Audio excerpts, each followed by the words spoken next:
You met this gorgeous girl where? Interesting story. It was a hookup that went right. A hookup, like a blind date? Yeah, kind of. Yes. Like, oh, I have this friend. That one. So someone goes like, I know you and I know the other person and you too are right for each other. And I'm like, okay, set us up.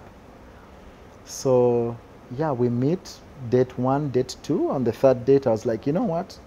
I don't want to waste your time. I don't want to invest and start banking where I have no account. So I would like to open an account. So are you ready? So on the 3rd date, I kind of mini proposed. So I told her, you know, this thing is going to marriage. So it's not, let's see how far it goes. And yeah, she was startled a bit. Yeah, she was startled a bit. She was like, okay, this guy is crazy, but I think he's also good people. So well, clearly. yeah, and 9 months later, I proposed officially. When I came back, I was really broke. It took me 6 months to save for an engagement ring, which I paid for. And the next year, her birthday fell on a Saturday, and I set the date for the wedding. So I married my wife on her birthday. So You're a I am smart my man. wife's birthday present. Oh. You know, what he's not mentioning is he only needs to buy one present. No anniversary present, That's and what birthday happens. present, one present. That's what happens. You are a smart man. Oh, wow. Yeah, so. Okay. What is it about her? How did you know? Because I think that's the hardest, you know, in relationships. People never seem to really know Yeah. that this is the person. This is something that's really interesting. So I had been in the habit of praying for certain things.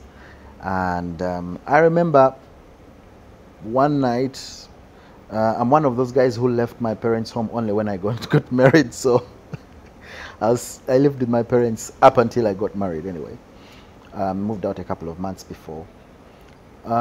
So I was in the house praying, and God told me, your wife works in a bank. I'm sorry? He just said, your wife works in a bank. And this is almost like maybe 4 or 5 months before I met her, before this person actually hooked us up. And didn't tell me where she worked or anything. And then, boom, it was after I met her on the 3rd date that, you know, that thing. But I'd told someone about it. I told someone, I said, you know what? I was praying and God told me my wife works in a bank. Okay. So when I introduced to say, hey, he was like, does she work in the bank? I said, yes. He was like, confirmed. So, yes. Like, yeah, it's like I said, you only trace these things backwards.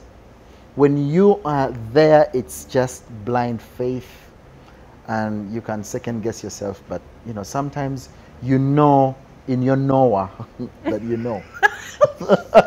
We have made that up, you know, in your knower that you know. Yes. But it makes sense. Yeah. Sometimes you do. Yes. You know, you just have peace about something.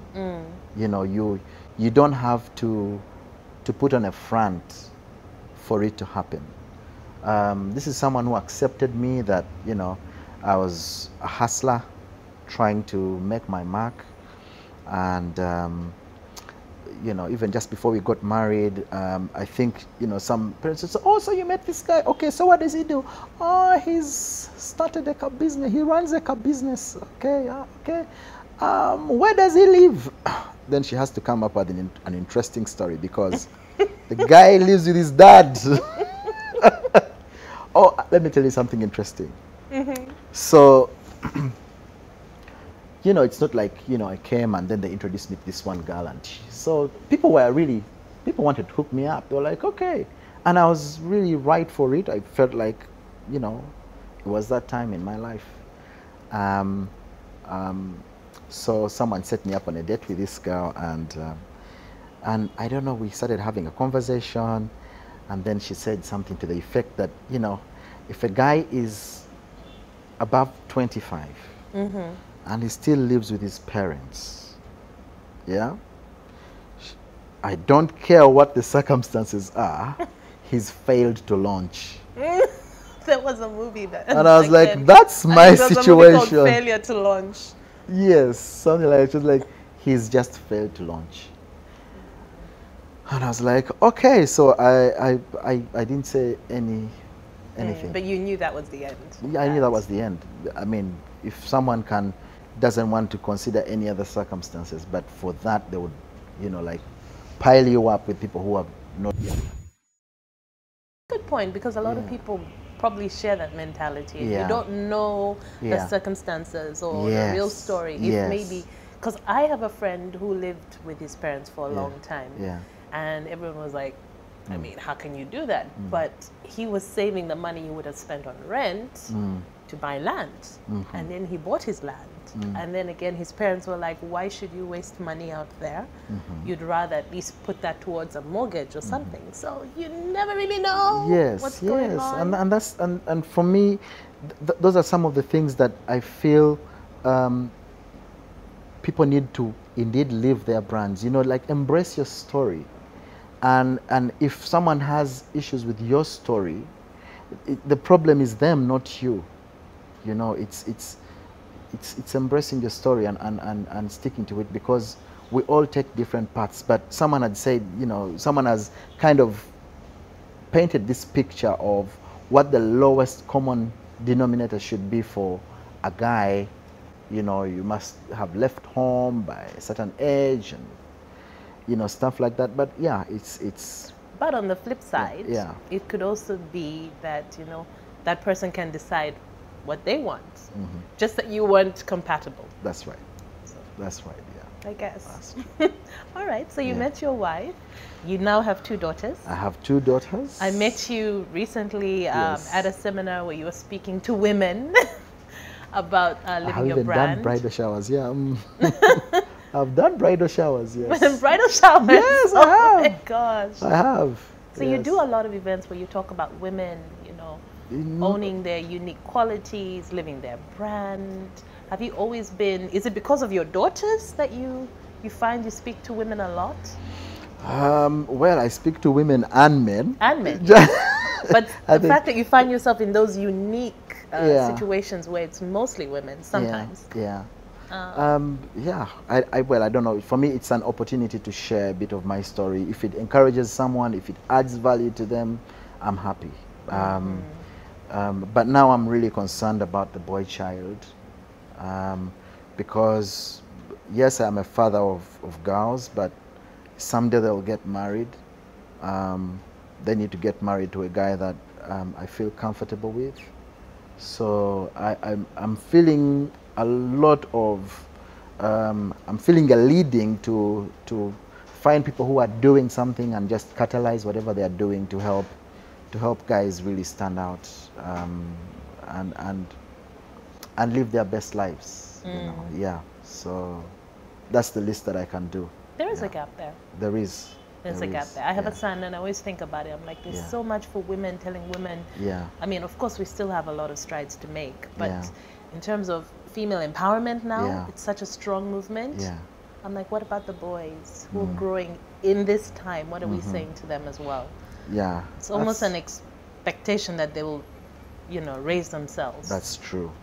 That's true. And you know, what this women empowerment movement has done is, in a way, I think some people have misunderstood it and think that it's supposed to help the women become independent of men.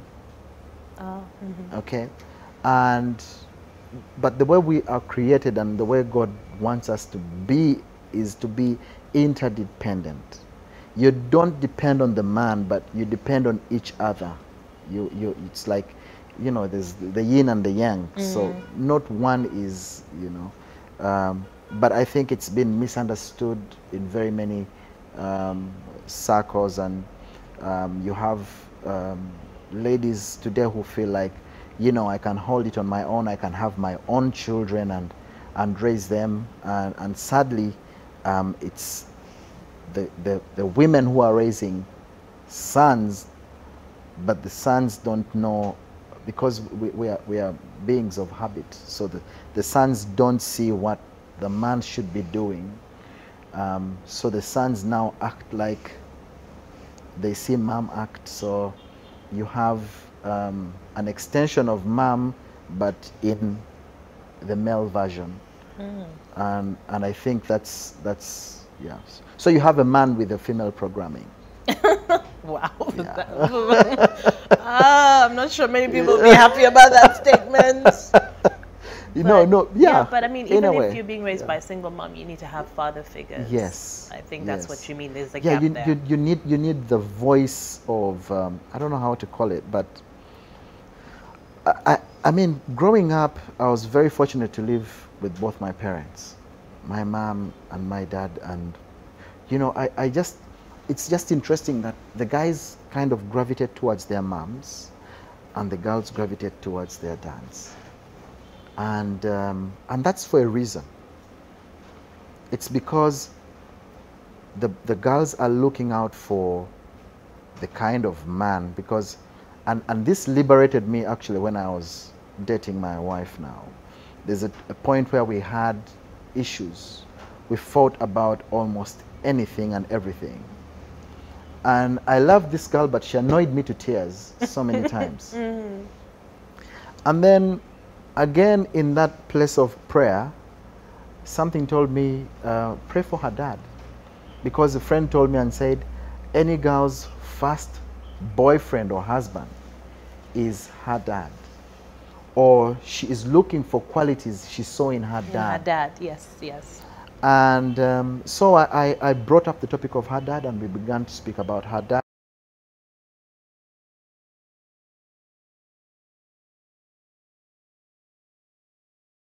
It's from that now I became more gracious, because some of the things that annoyed me that I thought were supposed to be a given for her to figure out, she didn't quite know. And I think the same is happening for guys now. That guys have grown up in an environment where now the expectation that's placed upon them is one they don't understand. But if someone told them about it, possibly they would figure it out. Or if the women were empathetic enough to know that they're having a challenge understanding the context that they want them to behave in, then they would be more gracious towards them. So I feel that there's, how do we get those to connect? How do we get the ladies to be more gracious towards the men who haven't had the opportunity to see what a man should be? And how do you get also the men to, so that kind of interdependence is I think what we need. Okay.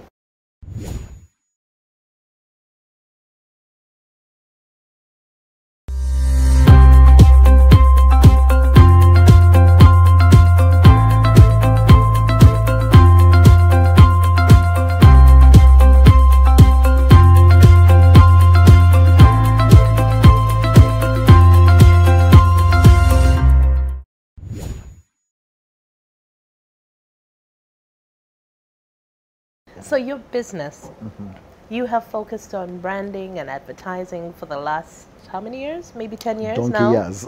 Yes. Donkey years. Yes. And so what do you see as missing?